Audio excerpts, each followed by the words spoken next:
बिहार की राजनीति में आज सबसे बड़ा सवाल एक सरकारी बंगले को लेकर खड़ा हो गया है। सवाल है, क्या कानून का पालन होगा या फिर सियासत नियमों पर भारी पड़ेगी।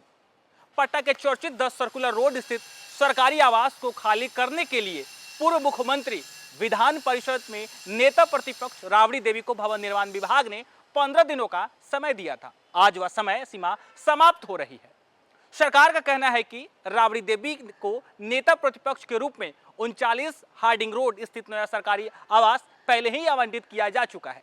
नियमों के मुताबिक उन्हें पुराने आवास को खाली कर देना चाहिए था, लेकिन समय बीत गया और बंगला अब भी खाली नहीं हुआ। अब सवाल यह है कि क्या नियम सिर्फ आम लोगों के लिए है? क्या सत्ता में रह रहे नेताओं के लिए कानून अलग है? क्या नेताओं के लिए किताब अलग लिखी जाती है? क्या सरकारी आवास पर अधिकार पद का होता है या फिर व्यक्ति का? इस बीच मुख्यमंत्री सम्राट चौधरी ने भी बिना नाम लिए बड़ा हमला बोला। उन्होंने कहा कि लोकतंत्र में सरकारी आवास किसी निजी संपत्ति नहीं होता है। यह राजतंत्र नहीं है। कोई व्यक्ति सरकारी नियमों का चुनौती नहीं दे सकता है। सम्राट चौधरी का साफ संदेश था, सरकारी आवास खाली होगा और नियम अनुसार खाली किया जाएगा। लेकिन दूसरी तरफ राबड़ी देवी ने भी उतने ही सख्त तेवर दिखाई। राबड़ी देवी ने कहा कि अपनी फौज भेज दीजिए, मैं घर खाली नहीं करूंगी। अब यहीं से यह मामला एक मकान का नहीं बल्कि सियासी प्रतिष्ठा की लड़ाई बन गया। सवाल उठता है कि क्या राबड़ी देवी सरकार को चुनौती दे रही है या फिर सरकार विपक्ष को दबाने की कोशिश कर रही है? क्या यह प्रशासनिक कार्रवाई है या राजनीतिक शक्ति प्रदर्शन? राबड़ी देवी के बयान के कुछ ही घंटों बाद सचिवालय डीएसपी उनके आवास पहुंचती है। मुलाकात होती है, बातचीत होती है, चर्चा होती है कि उन्हें आवास बदलने की सलाह दी गई। लेकिन बड़ा सवाल अब भी खड़ा है।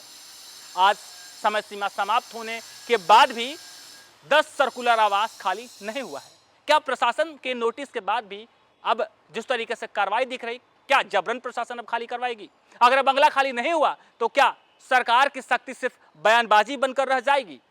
और अगर कार्रवाई होती है तो क्या बिहार की राजनीति में एक नया विवाद खड़ा होगा? दोस्तों, यह सिर्फ 10 सर्कुलर रोड का मामला नहीं है। यह उस व्यवस्था की परीक्षा भी है जिसमें कानून, राजनीति और सत्ता आमने सामने खड़े दिखाई दे रहे हैं। आज पूरा बिहार देख रहा है कि सरकारी आदेश की ताकत बड़ी है या फिर राजनीतिक प्रतिरोध जो है वो बड़ा है। 10 सर्कुलर रोड खाली होगा या नहीं, यह तो अब 20 सवाल है। लेकिन कानून जीतेगा, सियासत जीतेगा, सरकार झुकेगी या फिर विपक्ष? इन सवालों के जवाब आने वाले घंटों में बिहार की राजनीति की दिशा तय कर सकता है। अब देखना यह होगा कि 10 सर्कुलर रोड जो है आवास जो वो खाली होती है या फिर सियासत होती है। जहां एक सरकारी बंगला अब बिहार के सबसे बड़े राजनीतिक बहस बनकर शुरू है। अब कहा यह जा रहा है कि जिस तरीके से बिहार में बंगला विवाद बीते कुछ दिनों से शुरू हुआ और आज जब 15 तारीख है, बंगला खाली करने का आखिरी तारीख जो है प्रशासन की तरफ से दिया गया था, उसके बाद भी बंगला खाली नहीं हुआ है।